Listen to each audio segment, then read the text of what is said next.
Thank you for listening to this PodcastOne production. Available on Apple Podcasts and PodcastOne. The Steve Austin Show is brought to you free today by our friends at BetOnline.ag. With all the fun and excitement of the holidays going on right now, why not make it that more interesting by taking advantage of all the tremendous sports betting action? The best odds on the NBA, NHL, and NFL are yours for the taking. Get in the mix at BetOnline.ag and use the promo code PodcastOne for your 50% welcome bonus. BetOnline.ag, your online sportsbook experts and exclusive partner of PodcastOne Sportsnet. PodcastOne presents Steve Austin Show Classics. Every week, we are bringing out some of the most requested episodes of the podcast from behind the archives. We have another great one for you this week, and here's my producer, Sean, to tell you all about it. Happy holidays, everybody, and welcome to another classic episode of the Steve Austin Show. It is producer Sean with a very special classic episode today. We are doing a retrospective of 2019 in the Steve Austin Show, looking back at some of the biggest names that have been on the podcast this year, talking with Steve, making some memorable moments, just entertaining you folks as we plan to do each and every week. So I'm going to keep this intro short. We got some stuff coming up that you guys definitely will remember, and there's a few surprises in there. Some clips that Steve specifically requested to be included, stuff from the past that he really enjoys, and we're glad to present it to you.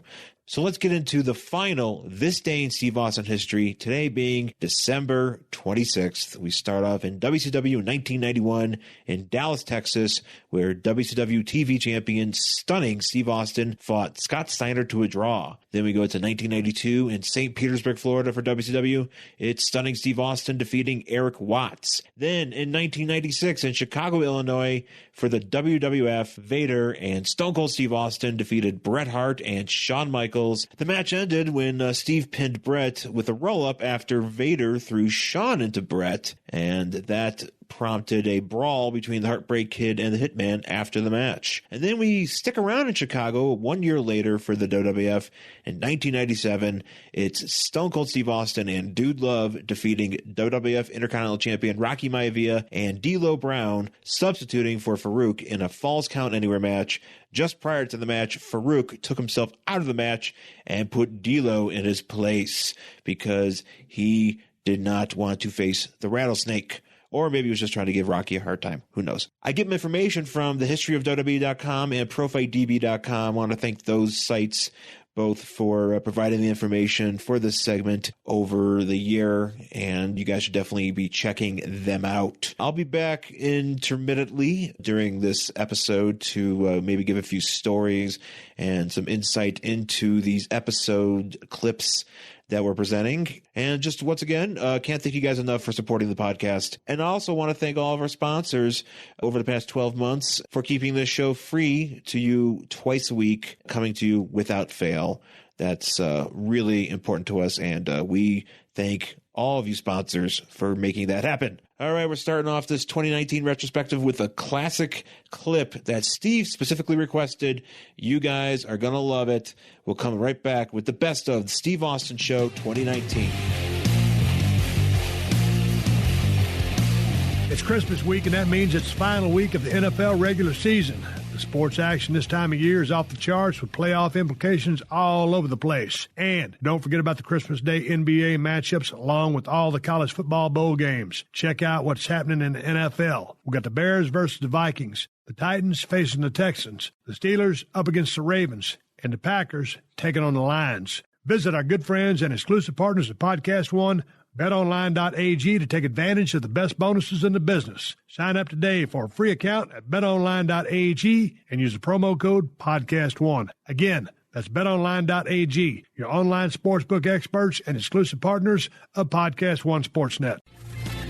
PodcastOne presents the Steve Austin Show Classics.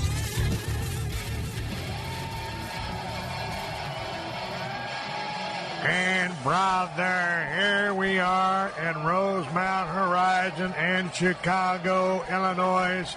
The match no one thought would ever happen is happening right this very moment.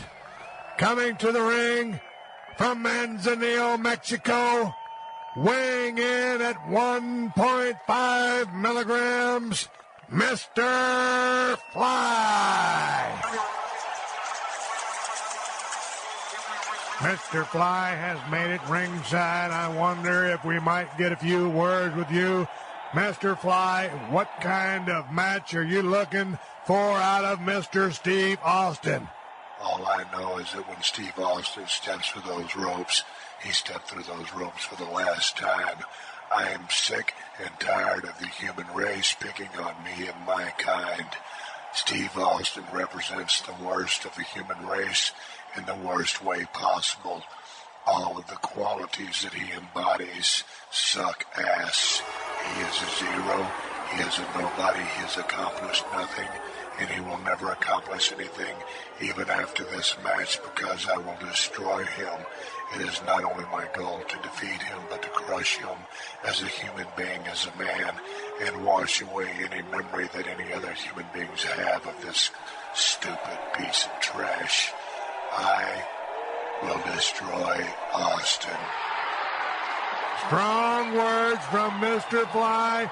Strong words indeed. And here comes our other combatant to the ring, Steve Austin. I wonder, Mr. Austin, before you step through those ropes, if we might have a word about your strategies to take to Mr. Fly. Well, let me tell you something. This little bitty motherfucker has pissed me off for the last time.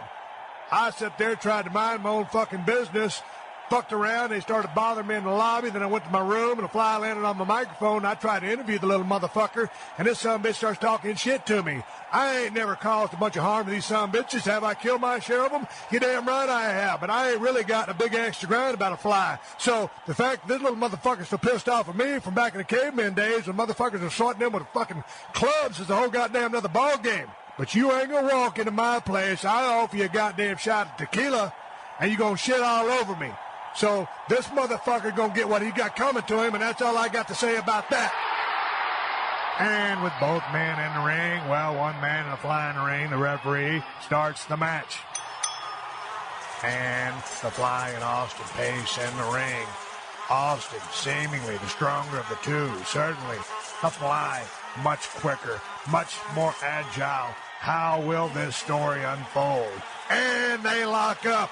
Austin with a headlock. Fly pushes it to the ropes. Elbows, couple of elbows to the drum of Austin. Sends Austin in. Wham! Big tackle by Austin on the Fly. The Fly drops down. Austin hits the rope, crosses the ring. Arm drag. Hip tosses Austin. Oh! Follows it up with a drop kick. Austin out of the ring and on his ass. Oh my God! Look what the Fly has done to Austin. Austin confused, bamboozled, flabbergasted on the apron of the ring. He doesn't know what hit him. Austin clearly underestimated this Fly. Ties up the Fly, marches the Fly right back into the corner. Austin opening up again to whoop ass on this Fly's knuckles, feet flying everywhere. The Fly down in the corner. Austin stomping a mud hole in this Fly and walking it dry. Austin pulls the Fly up in the turnbuckle. Irish whips him across the ring to the other turnbuckle. Charges the Fly. Clothesline on the Fly. The Fly in pain, definitely in pain. Austin working the wing. The Fly comes up to his feet, pushes Austin to the ropes. Austin breaks the hold according to the referee's directions. Back to the center of the ring. Austin, the Fly, lock up. Austin with an arm drag on the Fly goes back to the wing hold. Austin's game plan clearly is to work this Fly's wing. Austin picks the Fly up and slams him to the ground. Austin going to the turnbuckle. The second turnbuckle drops a big elbow on the Fly's wing. This Fly may not make it past the 5-minute mark. Austin certainly in control and open up a can of whoop-ass on this Fly. Austin backs the Fly into the turnbuckle.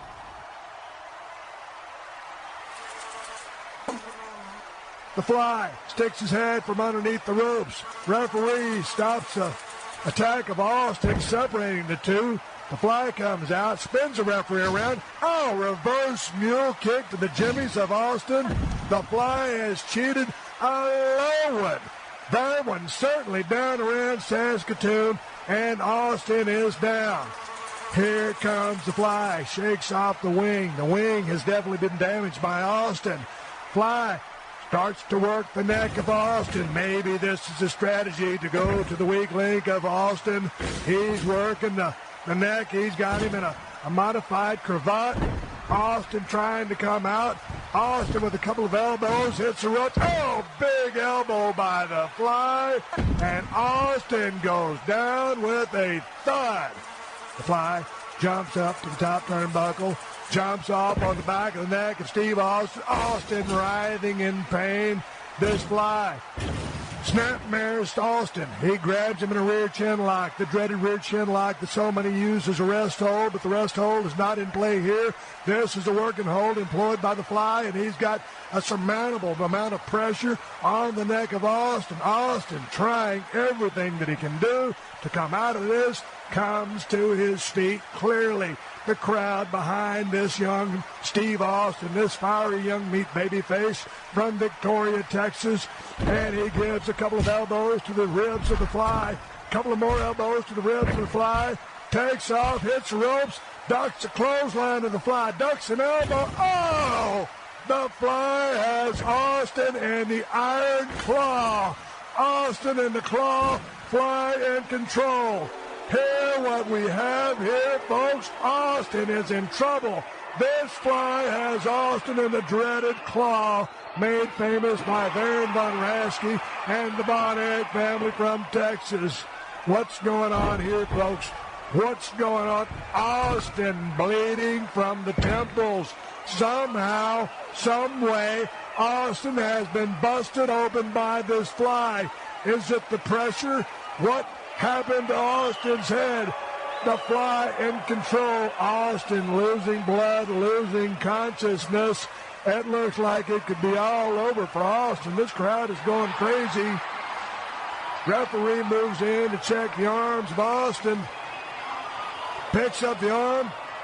Austin drops the arm. He's on his feet, but he's dead on his feet. He's unresponsive. Referee picks up the arm. The arm falls again. He's going to pick up the arm for the third time. If the arm drops this time, it's all over. The Fly will win the match. Referee raises the arm. The arm falls. Oh, halfway down. Austin raises his arm up. He's down, but he's not out. Somehow, some way, this young man is drawing energy from the crowd. He starts shaking. He's on fire. It's Katie bar the door. This Donnybrook is about to turn into a Pier 6 brawl. Austin elbows, hits the goddamn ropes. Fly goes for a backdrop. Austin with a swinging net breaker. The Fly is in trouble. Oh, Austin mounting the comeback. Puts the Fly in a turnbuckle. Kicks and punches and kicks. This Fly doesn't know where to shit or wind his watch. This is a rare move for Austin, putting the Fly on the top turnbuckle. Superplex by Austin. Both combatants in the ring, dazed and confused. Austin in control. Austin goes for the cover. And 1, 2. Oh, what's happening? What has just happened, ladies and gentlemen? Someone has hit the ring. It's Superfly Jimmy Snuka. Snuka with a coconut. Referee distracted. Somehow he got a thumb in the eye. Snuka, Superfly just blasted Austin in the head with the coconut. The Superfly, why is he helping out the Fly? No one knew that they were related. Referee comes back around. Superfly to the dressing room, disappears. Austin on his back in the middle of the ring. The Fly covers. The referee counts 1, 2, 3. And the Fly wins. Somehow this dirty, low-down, stinking motherfucker has pulled off the win. Snuka from the dressing room. No one knew he was in the building. Comes out to help the Fly. Austin lays there bleeding, laying in a pool of blood while the Fly grabs a bottle of tequila from the crowd and starts drinking. No, he's not just drinking. He's going to add insult to injury and pour the tequila all over Steve Austin. Wow, talk about salt in the wounds and rubbing Austin's face in this. Clearly an embarrassing loss for Austin. And the Fly flies off to the dressing room. So into the ring. Out of all the people you work, I mean, going back to my point, you know, I've never really worked out together, and I've seen you when you really got in shape, when you was really trying to get back in shape, and you got really lean, and you're in good shape now. But I mean, this when you're really hitting it hard, and you're just a strong human being because, dude, you're a giant. Yeah. As far as you working with guys in the ring, how was working with Mark from a strength standpoint? Because I want to bring Goldberg into play because I saw, the jackhammer, that stuff. This Lesnar, who's so explosive. But give me kind of your top 3, 5, and I know Mark has got to be extremely high on the list. And how did it feel with that guy picking your ass up? When Mark Henry picked me up, it was humbling. It's the best way, because Mark handled me. I'm not a guy that gets handled. Gotcha. I'm a load. No way. Even though I'm. But that's the difference between someone getting you up and someone handling you. Goldberg, I was a lot lighter than and a lot more athletic, and nothing hurt, and I was able to do a lot of that work for Bill. I'm not saying that Bill wasn't strong, because Bill had to stack that base and hold it. Cena, probably, I got to give credit for all around. Cena has always been like a piston in an engine block. Because that kid is so stable, so strong. Agreed. When he snatches me up, and he would stumble like Lesnar. Lesnar does that to me all the time, I think, just to scare the hell out of me, because he knows I'm squawking when I'm up there. And I think he just loves to do that, because Brock will stumble all forward like, dude, we're about to wipe out. I'm about to bail and put my feet down, and then he'll straighten up with it, because I don't want to land on a guy and flatten him. And Cena would do that. Cena would hold me, and I just felt like, wow, this guy's like a machine when he picks it home. Mark was effortless. I think there's one thing on some of Mark's greatest hits thing or Hall of Fame thing. We were working. We had that when he had that title run, and we were going at each other pretty heavy. He put me through the announce table, and I'm cross body on him. He's holding me through the crotch, the side of the neck, chest to chest, and I wasn't high enough for him to put me through the table, and he just double clutched me and picked me up and dropped me through that table. But the way I didn't have to help him. Like most guys, I help. Like when Cena picks me up, I help. I post on his hip. Yeah. I know how to make myself lighter, And Mark, I didn't have a chance to. He snatched me up like I was a kid. He was put in bed, and that was all she wrote. And I just remember just like, that dude is pretty strong. You know what? Remember a wrestler named Johnny the Bull? Yeah. Remember him? Years ago, when I was about 470, we were screwing around the ring one afternoon, and he overhead pressed me. Straight up military press. I posted off his shoulders, but he was strong enough to do it. But he had such a dipshit gimmick, there was no way he was going to get that one in. You know what I mean? If he was doing a top draw gimmick, putting some asses in some seats, I'd have got that in for him. Did you see the thing WWE did for the Mark Henry thing? And you can watch it on YouTube. I watched it on there as well. He was at the it's when he decided to go back, right? And because the weightlifting world was kind of dissing him. Yeah, they were saying he shouldn't use the world's strongest man moniker, and because he ain't competing. Yeah, Mark's like, oh, okay, fine. Let me hold on for wrestling. I'll come right back and slap you guys around. And that's when he took that hiatus, and Vince told him, he says, dude, if you don't do this, there's really not a spot for the world's second strongest man. Which is, Vince knows how to fire Mark up. Yeah. Dude. But going back to the Apollon wheel, whatever it's called, it's a big-ass bar that's big around. Yeah, that Apollo wheel, he didn't lift it once, he lifted it 3 times. Do you see the video where the guy took the bump off the chair in the background? No, I don't know if I've seen that. If you look at that video, when on that Apollo wheel lift, there's somebody sitting on stage in the background that Mark picks that thing up so fast, the guy takes a bump off his chair. Well, dude, he picked it up so fast. It was in the first, second, and third time. It was so explosive, and he'd psyched him up to such a high degree. He yanked that bitch off the floor so dang hard. He almost just went cattywampus because he yanked it off the floor so hard. Yeah. And then the guys all trying not to sell anything. Right. But in a room, when you got 15 of the other strongest some bitches that are supposed to be in the world, and they're the ones that was calling him out, and they see him yank that some bitch off like it was a kitten, and they're trying to no-sell it, but it's like, everyone up there selling the shit out of it. They had a minute to lift it once. He lifted it 3 times. Now, that's not proving your point. That's like you know, you guys got to fold up your suitcase, pack it up, and leave. And I apologize, Mr. Henry, and go home. So what other displays of strength? No, from Mark Henry. So you would rank him as the number one guy. I mean, Mark just for freakish things. I saw him, and you know, I think I said it during the Hall of Fame. I talked about him tearing the quarter. He just I can only bend it. You know, I'm like, okay. We were in Spain one time, and we're some bull arena wrestling, and all posted everybody, no pictures, no pictures, no pictures. You know how Mark is about pictures backstage. He's very old school. So some guy was back there and had one of those Canon cameras where the lens slides out, you know, nice little gimmick, you know, kayfabe, hide it in your pocket, pull it out, take a picture. He snapped a picture of Mark, and Mark moved about 10 feet faster than I think that guy thought Mark could move. I mean, he was on him quick, grabbed that camera and crushed that camera. He says, no pictures. Crushed that camera, broke the lens, and the lithium battery popped inside of the camera. There's just a broken plastic and glass and a smoking battery. You know, he's dusting off his hands, wiping the bits of plastic out of his hands, and I'm just like, don't ever grab me like that. Just don't ever. Mark goes, sometimes I get mad. I feel like I can pull the skin off somebody. I'm like, yeah, I know. You probably can. Don't ever grab me like that.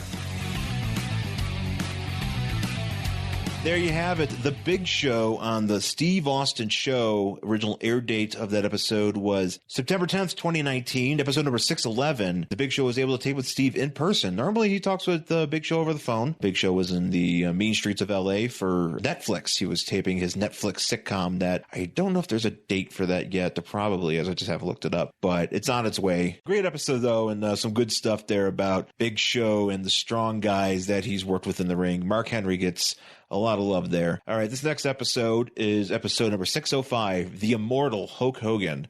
Original air date, July 30th, 2019. Now, this episode, just for folks that want to maybe get a peek behind the curtain, but it is, to date, the most downloaded episode in Steve Austin Show history. Hulk Hogan and Steve Austin, two of the biggest icons of pro wrestling, getting together for a conversation. This was a long episode. I believe it was over 2 hours, and they covered so much, yet were able to cover so little. And you guys came out in massive support for it.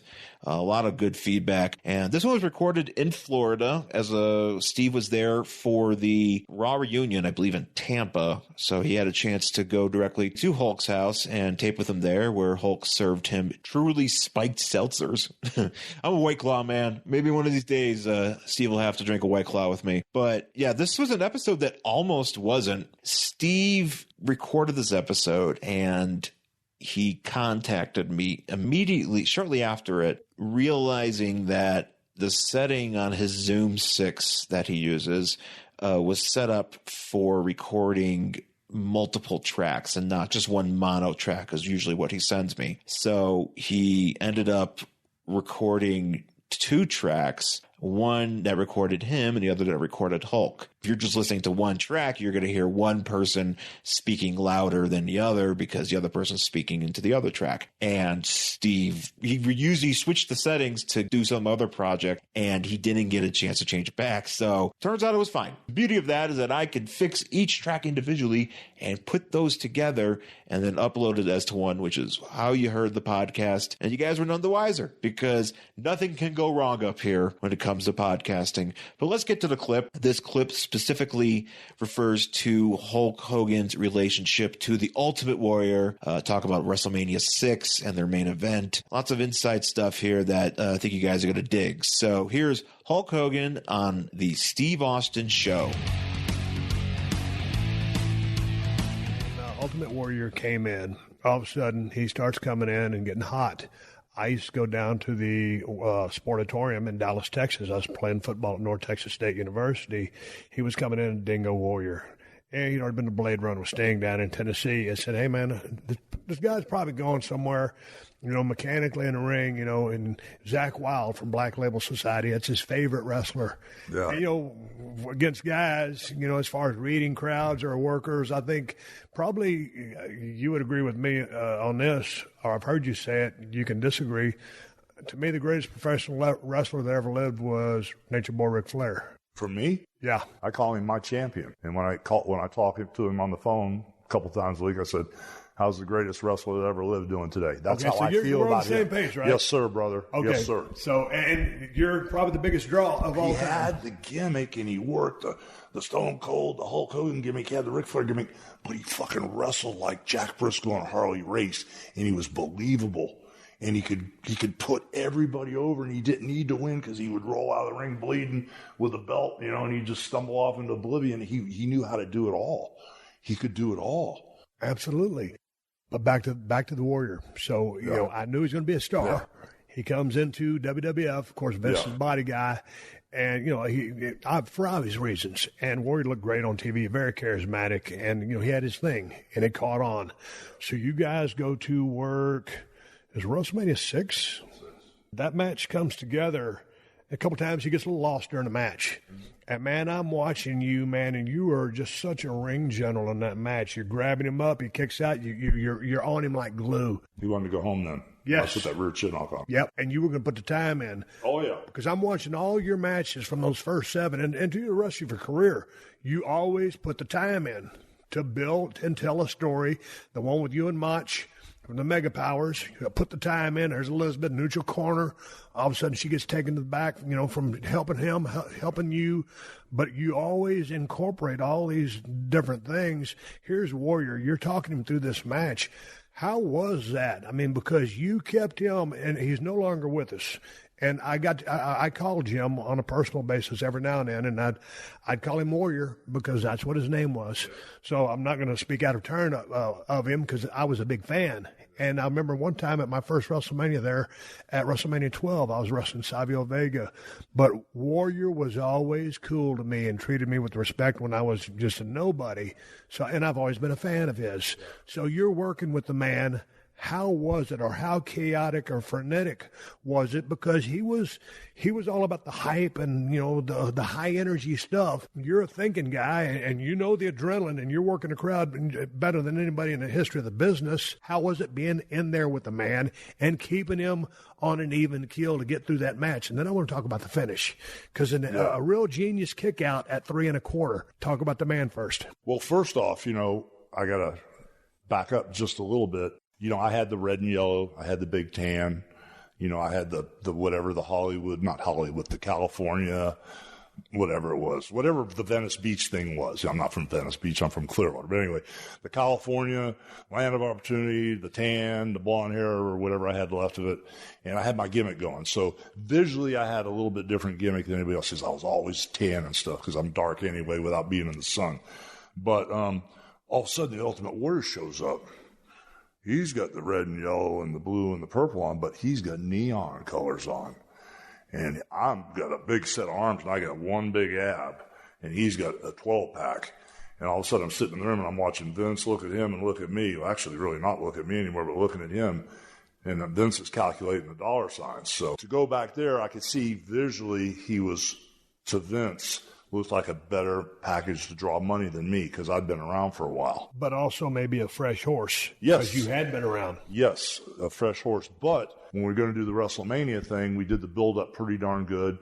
And then Vince told me the finish. And my question is always, whether I'm going over or not, why are we doing this? And what's next? And so when Vince told me he wanted me to put the Warrior over, I said, okay, well, why are we doing this? And then where we go from here? He goes, well, you know, I kind of think that the red and yellow run is pretty much over, you know, and I think, you know, we've kind of got everything we can out of the red and yellow thing, and, you know, let's just kind of take a little break from this, but I want you to put Jim over. And I went, damn, Vince, what about after the finish? And I point to God, and I give him the belts and everything. I go halfway down that aisle, and I do that stop, and I do that slow Three Stooges turn. Slowly I turn. And I go back, and when he's up there celebrating, I gaff his ass, and I crucify him, and I call myself Triple H, Hollywood Hulk Hogan. Oh, that'll never work. You can't be a heel. You've been a babyface. I said, Vince, I was a heel when I first came in here. I can be a heel, but now I know more. I can be a great heel. Vince says, no, you can't be a heel. So Vince kind of squashed the Hollywood Hulk Hogan deal. And we had a couple of years there that were kind of turbulent, where they put the belt on the Warrior, and they had to take the belt right off him because he wasn't drawn, you know. But when I was in the ring with him, I told him in the back room, which I never did, I kind of like laid the match out for him. Not everything, but I laid out this, this, and I probably had A, B, C, D, E. And what we did in the middle wouldn't matter, but we're going to hit these A, B, C, D, E spots. And so we got going in the match, and I could tell right away. We did the push-off stuff and the strongman stuff and all that stuff. And I started chopping meat a little bit on him, and I could tell he was blown sky high. So I put a rear chin lock on him as I held him down. I said, brother, just breathe and calm down. And he's going, no, man, let's go home now. Let's go home. I'm going, brother, we only got about 5 or 6 minutes, and we're not going home. And I told him, he goes, no, let's go home now. Because the crowd was rumbling. He goes, let's go home. I said, no, brother, you're going to have to press me over your head in the gorilla press, and I'm going to kick out of your finish before we go home. I told him that in the ring. So I got him to calm down, and we got through it. You know, he would hit the ropes in the wrong direction and run the wrong way, and I was used to that. Yeah. And the match was okay, you know, but the fact that he blew up so fast was hard because he really couldn't press me over his head. You big dude. And you know, it turned out good, but I didn't have a problem putting him over. But when I asked why are we doing this or where are we going next, I didn't get the answer I wanted. Hey, man, I've always wanted to ask you this question, but I never have had you around to talk about it. And it was probably one of the worst produced television moments in pro wrestling, and that was the debut of the Shockmaster. Yeah. And, man, where was I? I think I was backstage because I was there live when it happened. Because I think Tex Slazenger, remember him? Yeah, heck yeah, just saw him. He went over to – you saw him? Not him, but I saw his partner. Okay. Yeah. Fred, after he had that moment when he just fell down and all, you know, the Darth Vader mask with the glitter on it, terrible. Yeah, I don't know. The jacket, the robe, terrible. Yeah. The dyed jeans, terrible. The cowboy boots, terrible, dude. I watched it 10 times. The voice, because that was Ole. Yeah. And it wasn't synced up because Sid was trying to just talk over everybody. But anyway, Tex walked up to him and sat next to him. He goes, "Oh, don't worry about it. Maybe nobody was watching." And Booker, that is, and man, no disrespect to the guy because bad, you know, sometimes shit just happens. Yeah. But that was probably the singular most funny moment, or dastardly or destructive for him, because it went nowhere. But I laughed my ass off. The more and more I watched that, and then I could hear the guys because y'all were all either boomed or wearing lives. Yeah.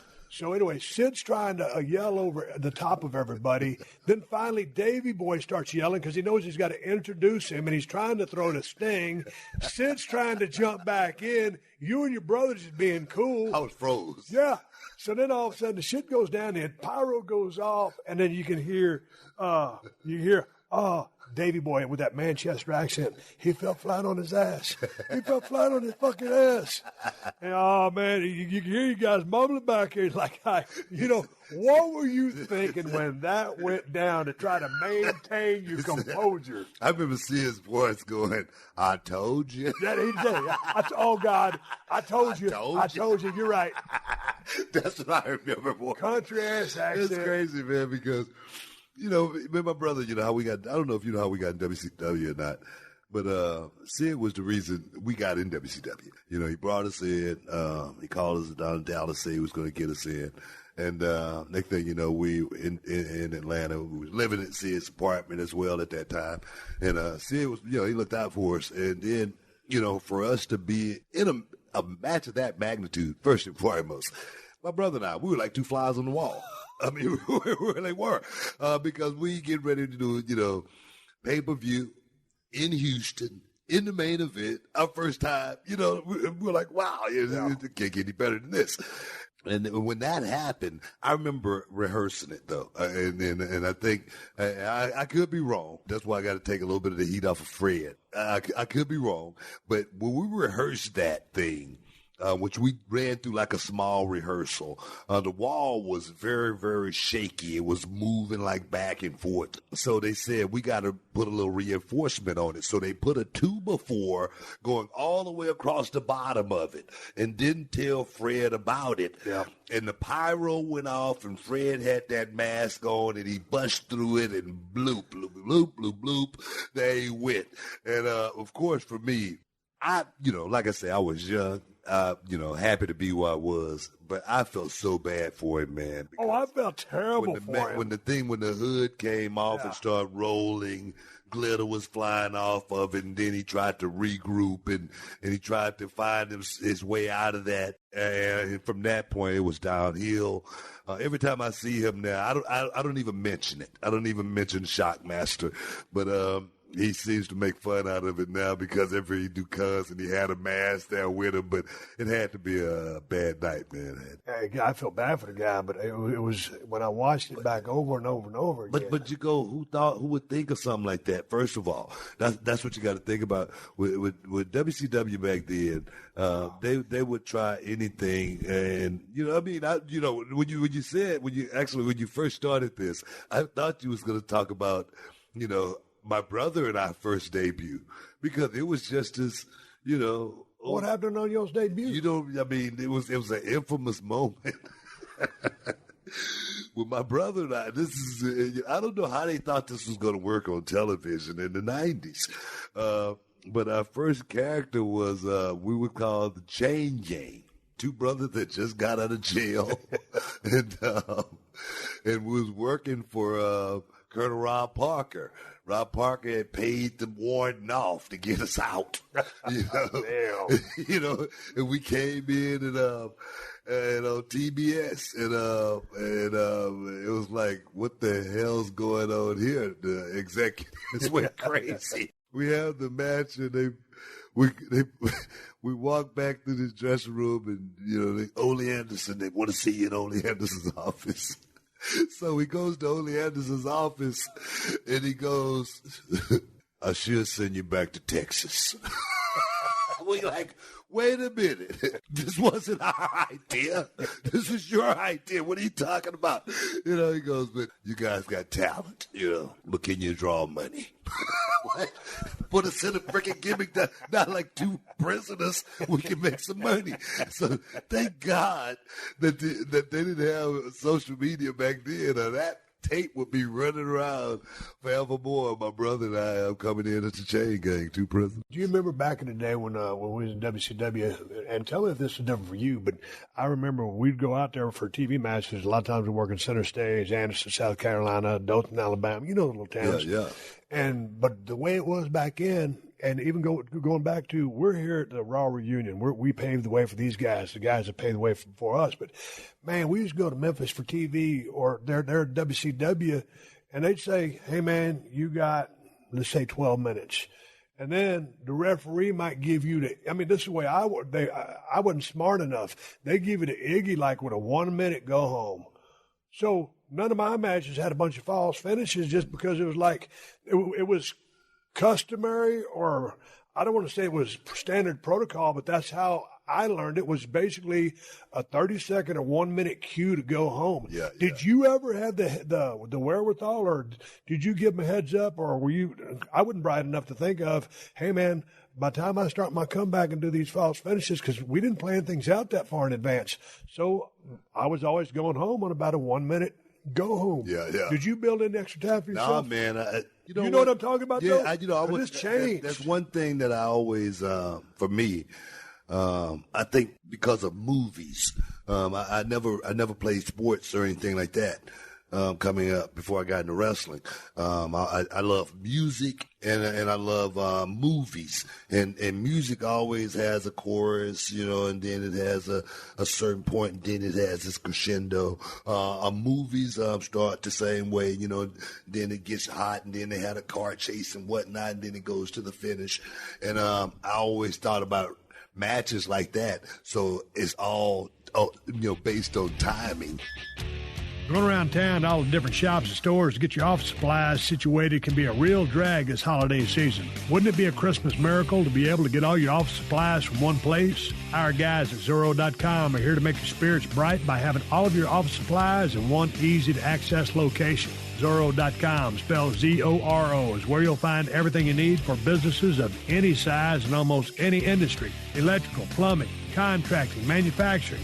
Don't sweat it because Zorro has you covered. Zorro.com has tools and equipment, safety and office supplies, cleaning items, and more from brands you know and trust, such as Stanley, 3M, Milwaukee, Schneider, and Rubbermaid, just to name a few. Zorro.com offers amazing customer service from real people based in the U.S. And you'll appreciate the fast, free shipping on orders of $50 or more. Just for listeners of the Steve Austin Show, visit Zorro.com/Austin to sign up for Z-Mail and get 15% off your first order. Again, that's Zorro.com/Austin. 15% off your first order. Zorro.com/Austin. Get it all in one place.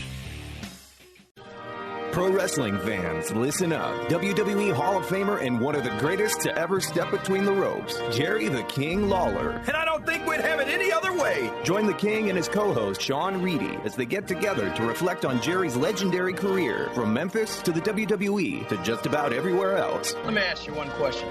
Who's the greatest wrestler in the world? Download new episodes of The Jerry Lawler Show every Friday on Apple Podcasts and PodcastOne. And if you love the show, tell your friends and leave a rating and review. We're going back in time to stop a mud hole and walk it dry. It's the Steve Austin Show Classics on PodcastOne. As you were walking down the ramp with Cody before his match with Shawn Spears, how did you get roped into this? And so what was the occasion? Well, it comes down to mentoring Cody, because originally, since he was 12, probably 13 years old, 12 or 13 years old. Yeah. And it's just a relationship we had. And when he left, when he had the guts to be one of the first guys to walk away from the machine, walk away from $500,000 a year, being mid-card, because walked away for the same reason that you walked away from WCW, went to ECW and did what you did. You saw yourself somewhere else. No, I'm not a mid-card guy. I'm a main event guy, and I'll prove it to you. And when he first did that, we talked, of course, like we've talked on so many different levels, so many different things. And I said, I want you to come in because I want to interview you. I want to find out, like you and Brandy both. I want what, where are you now? Because I wanted people to know, because besides the little piece of internet, like our videos of people can really get out there and help rebrand them. And he told me that last year, the year after he was gone, it's the first time he made 7 figures. Way more money he made WWE, but he was loving what he was doing. And that, as you know, is the key to everything. Then we filmed that one, and then the next year we're coming back. It's going to be right after All In. So we've got so much stuff to talk about. When I do this yearly, New Year's Eve, interview with him. And now it's going to become like an annual thing. And knowing what happened at All In, the predecessor to All Out, and what's happened with Tony Khan and all this, just amazing. It's an amazing time for wrestling. Like people say, oh man, you think it's going to affect WWE? I said, no, nothing's going to touch the machine.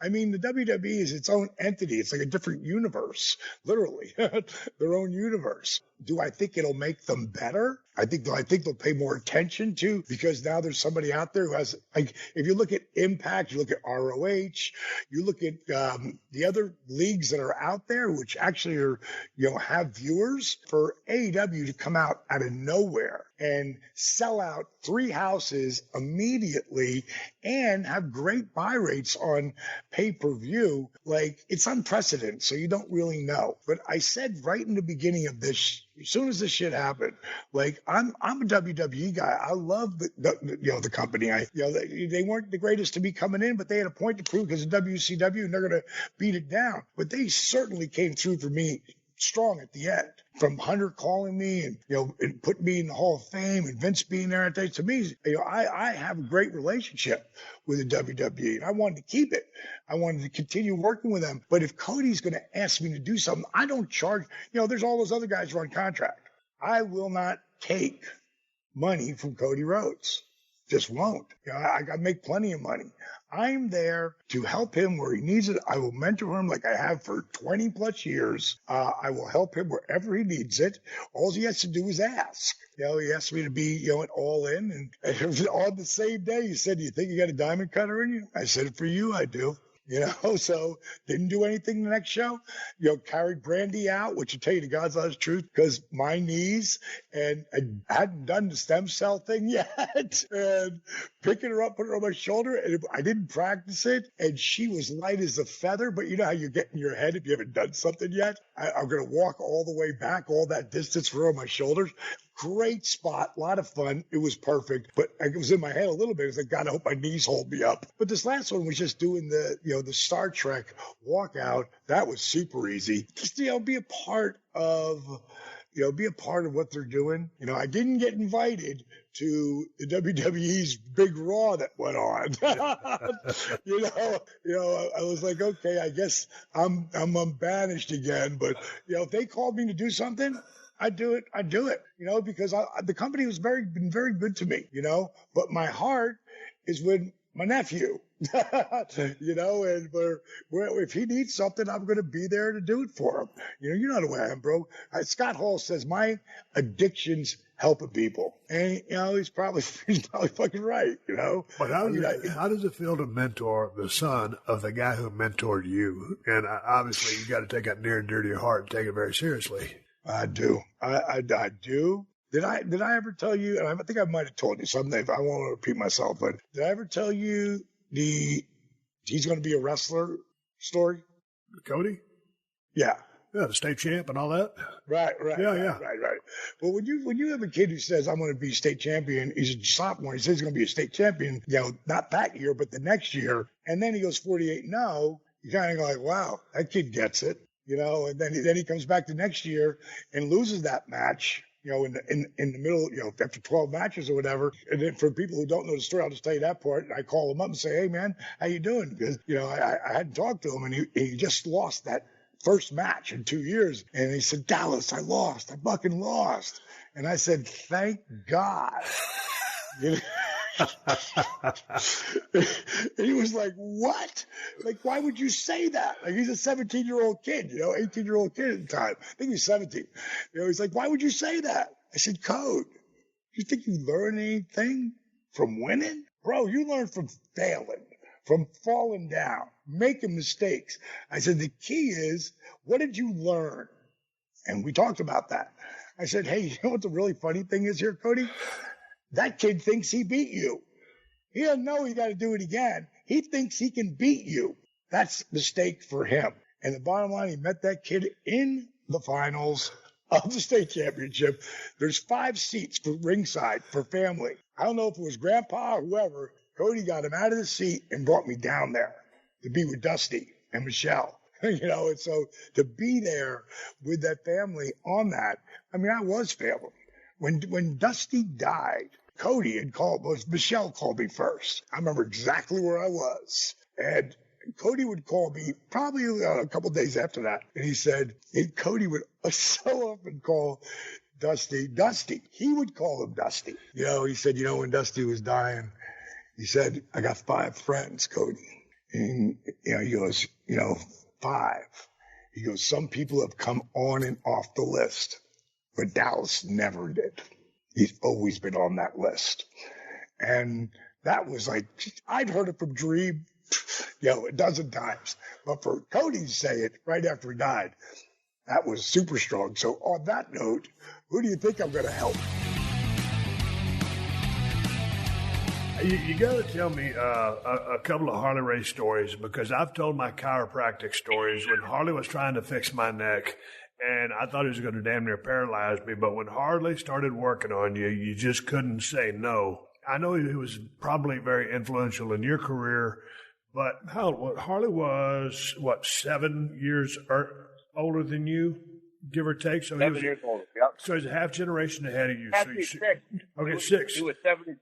But, okay, yeah. So you're watching this guy, and you're coming up a little bit behind him, and then all of a sudden you guys are working. And you'd probably heard about the legend that was Harley Race. So how was it the first time you met the guy, and what were your impressions of him? And then had his reputation of toughness preceded him? Okay, well, here's the deal. I grew up on Harley. I'm from Minneapolis.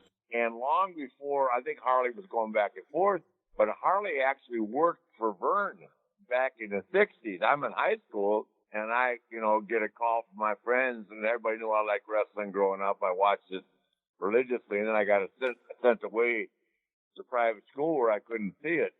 Harley got stabbed at a bar called the Chestnut Tree, and it reads in the paper, wrestler Harley Race, in a fight defending somebody, which he was not breaking up, but getting in a fight, as Harley could get in real easy. And he got stabbed, and it tells the whole story about it. He went to the hospital with a knife in, and they pulled the knife out there. And I mean, that's when I first started following Harley Race. And the story is that when he got out, he went over and shot out all the windows of a place called Cal's Barbecue, which I, of course, asked Harley when I got to know him, and he did. And Harley didn't go anywhere without his 9mm. Trust me, I can authenticate that, asking a lot of guys. Also tell you about Harley bringing the 9mm dressing room when he heard that Plastic Champion is trying to take over Kansas City. Ricky, I'm going to go next door and have a word with him. You hold the fort down here and tell Brody he's going to do the job tonight. Okay, Harley, I'll just let Brody alone. That's not right. That's not exactly the kind of news you want to convey to Brody. Yeah, I trust me, never did. It never left my lips. So when I first met Harley, I was in McCook, Nebraska, and I was just anxious to meet him. I didn't know how tough he was then, because if you met Harley when he was young, he was a handsome guy and he had his hair dyed blonde, but the reputation, a little bit that I knew about him, but as soon as you got around the guy, you could just see when he walked in the dressing room. I mean, people even back when he was real young treated him differently because of what they'd heard about him and what they knew about him. I didn't know that in '72, but I as soon as I started in the business. One story that's legendary to me is we're in Greensboro and he vertical suplexed slammed Andre, right? And I think I sent you that tape when I was sending you the stuff about Harley, but he slammed him, chest high, just picked him up, scooped him and slammed him. So, me, the kid that I am, is so stupid, and I've known him for a while then. So I said, Harley, you ask Andre about that? I didn't see you go over to that dressing room. Ask Andre what? I said, did you ask him if you could slam him and suplex him? I called it in the ring, like I always do. Why would I ask him?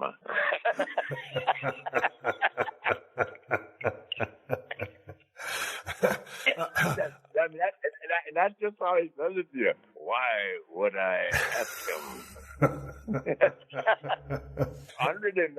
I can assure you, Andre didn't want anything to do with Harley. Nobody did, man. I mean, everybody talked about Harley, and I mean, I can go from Dick Murdoch to Terry Funk to Jack Briscoe, and at the reunion we're talking, telling stories. I had just seen him and all that, but I got to say across the board that everybody was aware of Harley, and I've never seen anybody in our business even talk behind his back, and that's the truth. I've never heard anybody say, "Hey, I'm gonna kick his ass." I was watching a video on YouTube, and Ole Anderson, Ole didn't put anybody over, and he was saying, when he said he was a little out there, but Ole didn't put over anybody, but he said exactly how tough Harley was. And I've never heard anybody dispute that at all. And the funny thing about it was, I had been watching Harley for all these years, growing up as a fan of the business of professional wrestling. And when I met him in WCW, I just knew that he was just this grizzled vet. But to your point, just the way he carried himself and conducted himself in the locker room, he wasn't trying to be a tough guy. You just had this feeling that when you were around him, he commanded your respect. I mean, and it was by nothing that he did. It was just by the way he carried himself. Yep. Yeah. Listen, when I think about Harley Race, I've said this, to other people too. I got this terminology from Nash. So I was like what they call I'm the last traveling world champion, if that makes sense. Correct. I know it does to you. Because literally, I could be in New Zealand one night, Tokyo the next, and be in St. Louis, and then back to, and I have done that gig before. You know, I probably broke down a couple of times along the way. You're going to hear about stories where I cracked on plane rides more than about how tough it was. I've sat down a lot of times and said to somebody I didn't even know, can I talk to you for a minute? I'll tell you about that story in just a minute, but to answer your question, I mean, the only guy I've ever seen stand up to Harley and sucker punch him was Jack Mulligan. But I've got to say this. I never saw anybody mess with Jack Mulligan either. Jack Mulligan was 6'9", 320 pounds, and he had a hand on him the size of a catcher's mitt. Jack was tougher than hell. The thing about Jack is he just had the shortest fuse. I'm sure you've heard that. Yeah, I mean, Barry came to TV one time carrying a gun. He was so scared of his dad. So, you know, we're at Channel 36 out there in the middle of nowhere. That was one of Ted Turner's stations before the Superstation in Charlotte. And everybody was waiting for Jack to come in the door. Talking about Ole Anderson. Ole Anderson, and you'll love this story. We're talking about tough guys. So it's Ole and Gene and against Barry and Jack when Barry first started. Norfolk sold out. Mulligan hated Ole anyway, and Ole knew it. So that you've lined up or it's sold out to watch this go on, and I didn't see what happened, but somehow Jack got the notion that they were dicking around with Barry. Boy, he walked over and poor Gene was sitting on the apron, standing on the apron, and he slapped Gene Henderson so hard he flew off the apron. He just grabbed Barry, walked back down the hallway. You've been in Old Scope, I'm sure you guys Yes. did it one time. And separate dressing rooms, you know what I mean? And he told Anderson, told Ole, I'll see you in that dressing room. And Ole wouldn't go in. Ole just walked down the hall. and at interviews, I can't remember what the exact context of what Ole said was, but like some fat cowboy or Indian, I think it was Wahoo and Jack against the Andersons. And boy, Jack opened, he went over, we sat in the bleachers. In the studio, they had bleachers where we made TV, and he slapped Ole and knocked him right off. Jack, he had just a hair trigger temper. But anyway, I did see him punch Harley. They went down between the beds, double beds, and it took about 10 of us to break it up. Nobody got the best there was ever another punch thrown. And what happened, Harley got pinned against the wall of the bed. But man, that was not comfortable. The party was over. Everybody was walking around. I was looking for another room to go to. You knew Harley was going to make a comeback.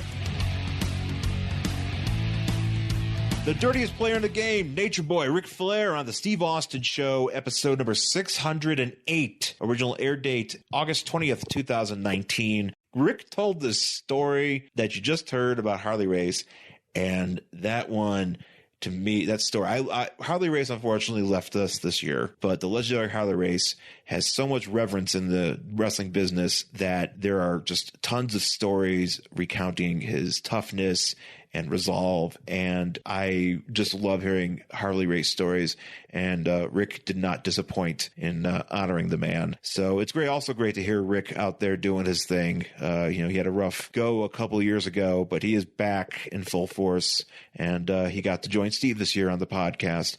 And before that, we even had some Diamond Dallas Page talking about his relationship with the Rhodes family, and even before the break, we had Booker T on the Steve Austin Show talking about his early WCW run and his experience watching the Shockmaster incident happen. All right, let's get into another classic episode from this year, episode number 600, WWE Hall of Famer, World's Strongest Man, Mark Henry. Original air date, June 25th, 2019. Steve mentioned this on his podcast before, but he did speak to me after he recorded this episode, how Mark's intensity and just his persona, as Steve would say, talking to the guy for over 2 hours, being there in the room with him, it really resonated with him.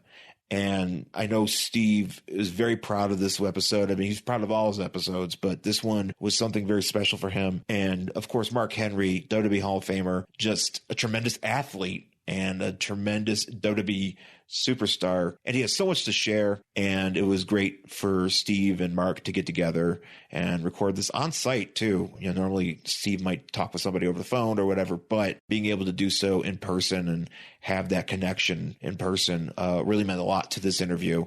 And a lot of people out there really enjoyed this interview. And I'm glad to bring this clip to you where Mark talks about channeling his anger into the Hall of Pain persona that he developed, which eventually led him to a world title and pretty much cemented his status as a WWE Hall of Famer. So you guys are going to dig this. It's Mark Henry on a classic episode of The Steve Austin Show. The character from 2009 to 2013, the Hall of Pain era, was me hating the fans. It was me being honest with how I felt about the way that I was portraying. Vince got me to portray how I truly felt. And I told him I didn't want to do it because I didn't want people to see me hate. I didn't want people to see me angry like that because I was basically being what people thought I was anyway. If that makes any sense to you.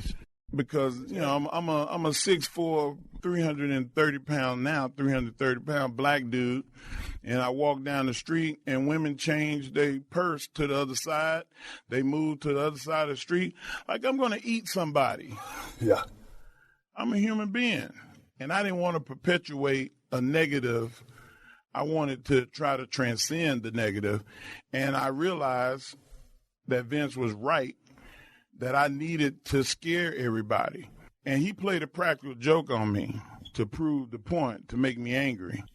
And I was in Des Moines, and he ribbed everybody, but he did it specifically to unlock the monster in me, I guess, the way he described it.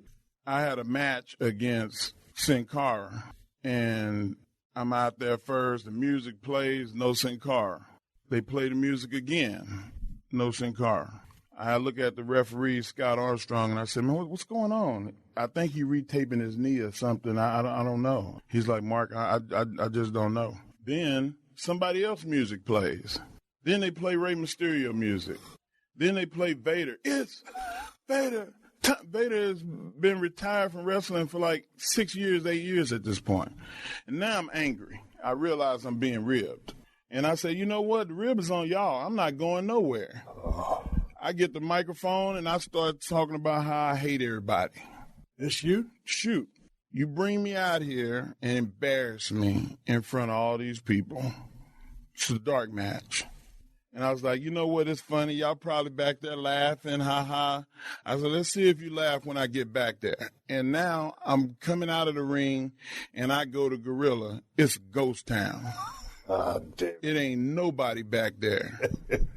And I just start kicking and knocking shit over. I run to Vince's office.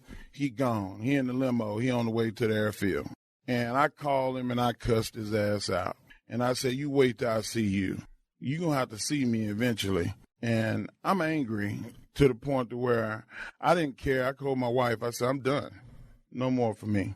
They done messed with me for the last time.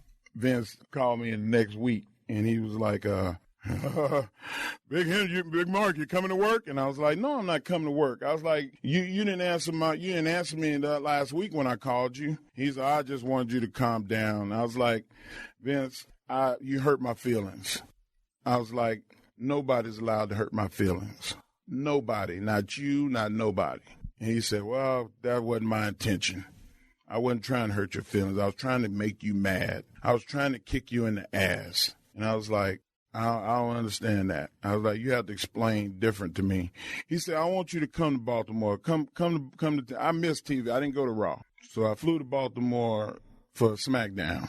And we sat there in his office and he said, he leaned forward, pulled his glasses down. And he was like, you were really mad. He said, oh, my God. He said, I want you to see something. And he called the people in the truck. And he said, hey, play that footage from last week. And he's kind of leaning forward and he kind of smiling at me, half-ass smiling. And I'm looking at him. The sound comes on. I look at the monitor. and it's me, but I don't even recognize that's me. I was angry. I was walking. I was pacing. That wasn't me. That was a monster. That was a mean person. That was somebody. I was stomping mad. I ain't never stomped mad like a little kid. Just, I never in my life did that. That was probably the maddest I had ever been in my life. And he said, if you can be that guy, you can make a lot of money, which means that the business will be better and we all will make a lot of money. And I said, I can't control that. He said, yes, you can. You can control it. I'm going to help you control it. And he did. Hall of Pain era. But that was just taking a shoot and working with it. Yeah. 4 best years of my career and put me in the Hall of Fame. But when you look back at it, and all I got is a recorder going, but I can see the emotion. I can feel the emotion coming out of you.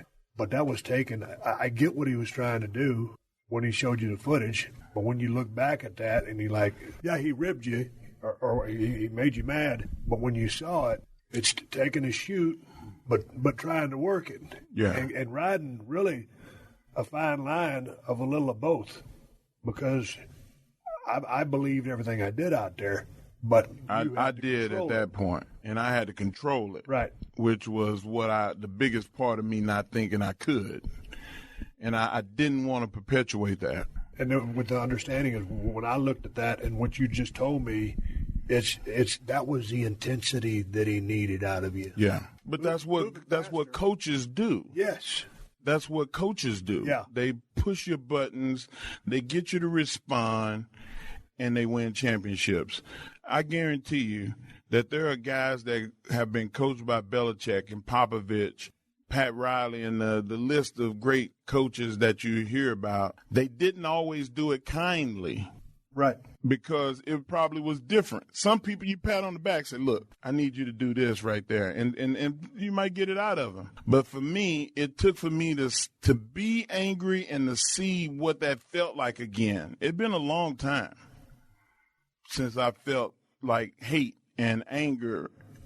That's why I do my best not to let myself get angry, because it's hard for me to control that. What we established there with Chris Jericho and Hangman Page for the championship, for the first time establishing the AEW championship, want to focus on a serious main event picture, both in the singles and the tag team. And then when we establish the women's singles, this may be the first time it gets announced, but just so eventually we will establish a women's tag team title, and focusing on the women's singles and the women's tag team title. And when we get there, again, I'm going to get pounded for this being the first place I announce it, but I'm not going to pretend we're not going to do it when we talk about being serious about tag team wrestling and building up the roster to, working out exactly who those teams are going to be and how we're going to package them. But I'm very serious about focusing on that aspect as well. And as we, focus on having the best world championship in singles and tag teams, men and women, that's going to be the focus of our promotion. When I talk about wins and losses mattering, it's an important story. Who won and lost the matches on these pay-per-views is going to be... You ain't got to sell that to me, because I'm with you, and because I've heard you on previous podcasts talking about, basically, we know it's a work, but this is based on being a sport. Yep. And you got to have wins to be in a championship picture. Yep. So you're damn right, they damn sure matter to me. I'm glad they matter to you. And I know they matter to everybody on your roster and probably everybody in the business. They should, and I think they do. And we shouldn't pretend that they don't. And it's the opposite. We need to do the opposite. We need to pretend they do. And they really do matter. Like, it's the most important thing we can do, I think.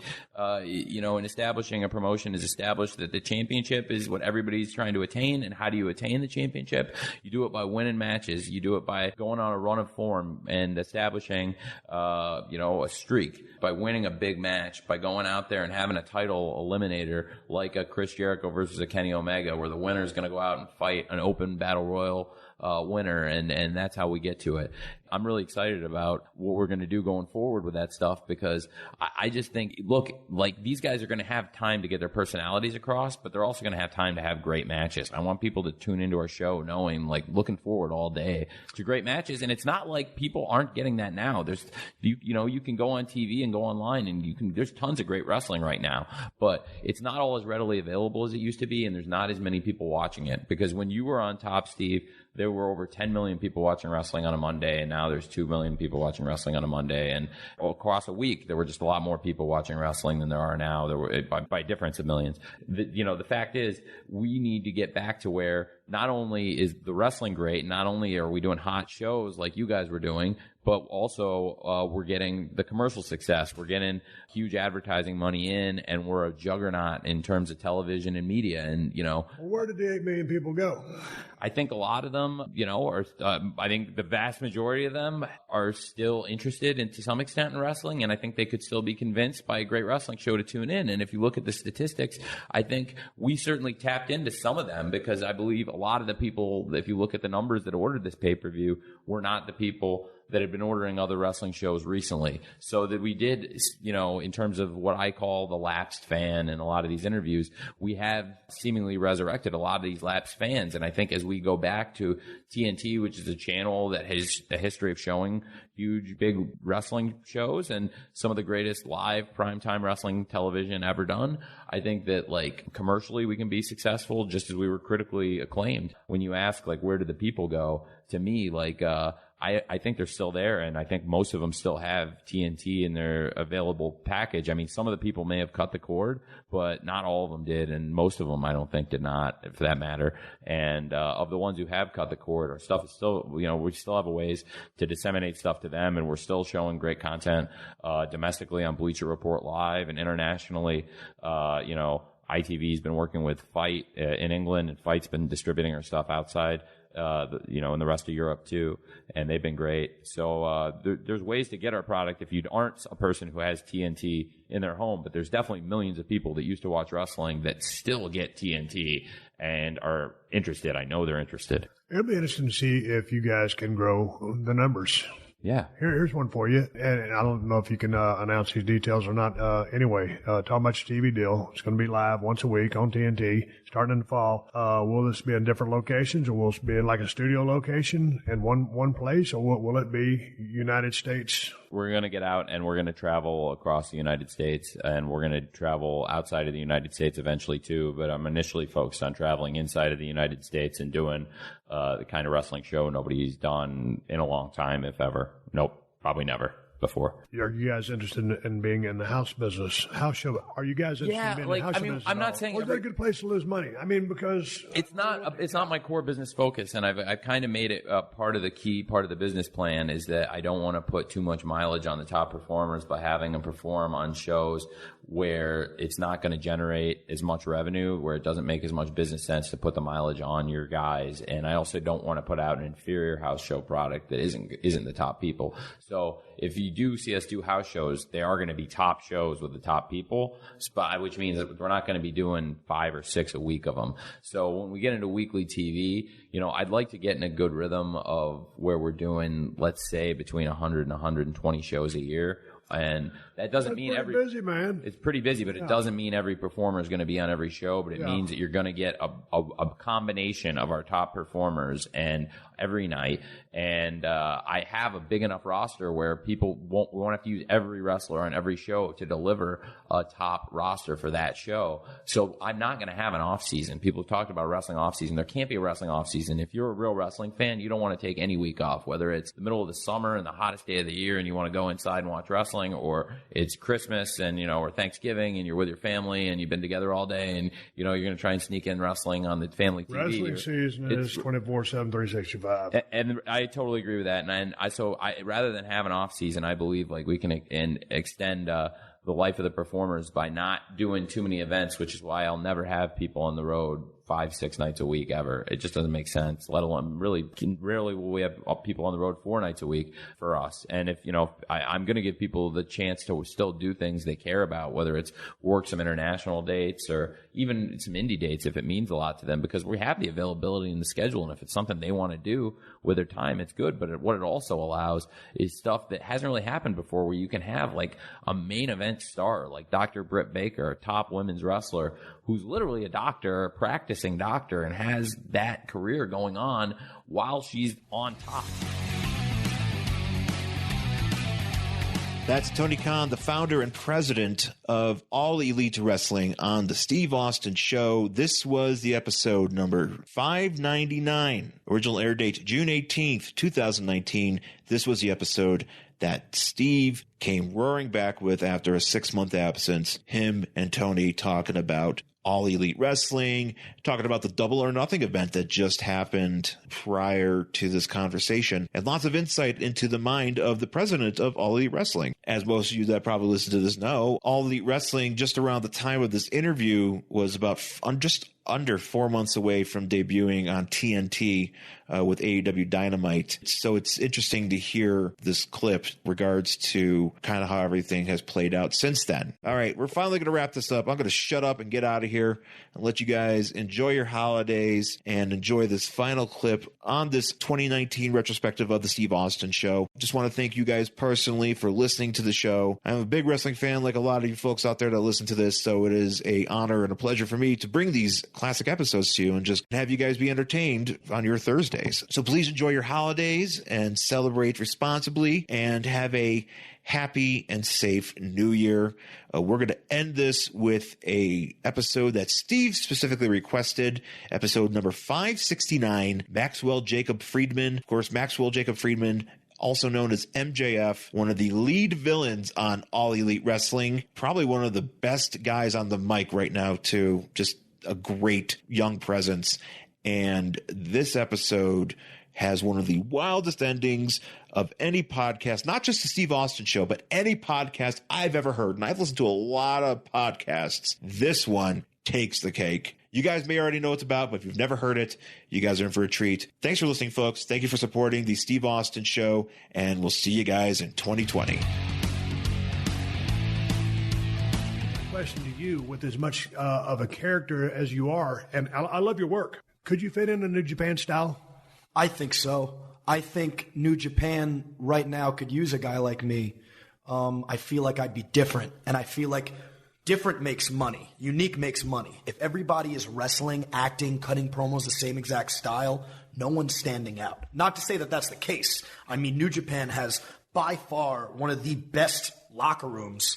I think point blank period. I feel New Japan locker rooms, it's absolutely insane. But I feel I would be able to bring something different if I went over there, just like I feel I'd be able to bring something different if I went anywhere. And here's the thing about Japan. When I went over there for the first time in WCW, it was like we went out there, and of the crew that was over there, it was myself, Arn Anderson, Ron Simmons, Dean Malenko, Eddie Guerrero, Chris Benoit. There's a couple of guys that I'm leaving off. Oh, damn big dude, I forget his name. Dude, arm wrestling guy, Scott Norton. Sure. Scott Norton was there. Anyway, all of a sudden, you go out there and you're either watching Malenko and Benoit or Benoit Guerrero or whatever, either one of those three, and then you got to follow that. It's like, because I'd been in the business at that point in 3 years, give or take. Crazy. I was still, I was pretty good mechanically, but all of a sudden you're like watching all this, and because I really wasn't a character, I was like, okay, I'm a worker. I'm that mechanic. I'm aggressive. But then when you watch those guys as polished as they were, you're thinking, well, how do you follow that? And my answer to this, because I learned by trial by fire and experience, you just follow it, but you do your own shit. Yep. Because if you're going to try to do Guerrero shit, Benoit shit, or Malenko shit, and that's not what you do, that's not in your wheelhouse, those guys' ability blew me out of the water. What in my wheelhouse? You got to go out there. I got to be me. I got to go out there and be aggressive. I got to do my shit. So, yeah, as long as you do you, yeah, you'll stand out. But, yeah, why would you all of a sudden turn into the whirligig guy when that is not who you are? Be true to yourself, and, yeah, you'll be fine. Absolutely not. And can I do all that stuff? Absolutely. Do I break it out sometimes? Absolutely. But I'm myself at the end of the day, and I just dial myself up big time, and I feel like that's where I can fit in any locker room. And if really we're talking about those three guys, we're talking about Cody, Matt, and Nick, whatever they decide to do next, if you are capable of following them, if you are capable of trying to reach what they're doing, you'd be an idiot. You'd be a fool to turn the other cheek and go the other way, I feel. And they're starting a revolution. They really are. It's crazy. Wrestling in 2018 right now, it almost seems limitless. Well, on that note, man, it was good talking with you and good meeting you. I've enjoyed watching you work. 3 years in the business. Hell of a future ahead of you. It was good to meet you. Yeah. Look, Steve, I wish I could say the same thing, okay? But this house is brutal. I mean, what is this, like one step up from a trailer park? And also, buddy, while I kind of respect what you've done in this industry, let's get facts straight here. I don't need you to give me notes, okay? I think you and I both know that I'm better than you. All right, let me cut you off right there because you couldn't lace my boots. You're lucky to be in the same damn room with me, much less for you and me getting a goddamn squared circle. So you couldn't lace my boots. Now in 15 years, you ain't going to be able to lace my boots. And we'll see where you are in 15 years if you can cover half of what I did in my illustrious career, you little pile of shit. What'd you just say to me? I said I'm calling you a pile of shit. You're going to talk to me like that, pal? I was listening to you all damn podcast long, but right now you're starting to wear on me. You can take the window, you can take the stairs, but you need to go. I'd like to see you make a move, old man. How about that? Oh, so now you calling me old? Yeah. Those 22 Sprat been in the business 3 years. Oh, and now you think you're going to fuck with Stone Cold Steve Austin in his own crib. What are you going to do about it? I think it's a good time for you to leave before I do something about it. Oh, buddy, first of all, if you touch me, I will slap a lawsuit on you so big you're going to your head will lawsuit? spin. You can't just go old school. You don't just step outside. No. See, I'm not old school, okay, pal? I'm new school. I'm the future. So if you think for 1 second you're going to tell me when, where, or how I'm going to leave this place, you're out of your goddamn mind, okay, cue ball? I'm staying right here. Yeah, I'm staying right here. I'm going to count it down from 3. I'm going to give you 3 seconds. Oh, really? Oh, really, Steven? Yeah. Okay. 3, 2, 1. You son of a bitch. Yeah? How's that? Water in the face, bud. Hey, wait. No. Oh, God. Hey. MJ, get your ass back here. Bullshit. Son of a bitch. Throw water on my ass. You little bastard. I don't know when your Uber's coming back to get you. You ain't never coming back on the Steve Austin show no more, you little disrespectful pile of shit. I give this sumbitch an hour and 25 minutes of my lifetime, a global icon and a national treasure on the Steve Austin show, a platform to elevate himself, and he wants to throw water in my face?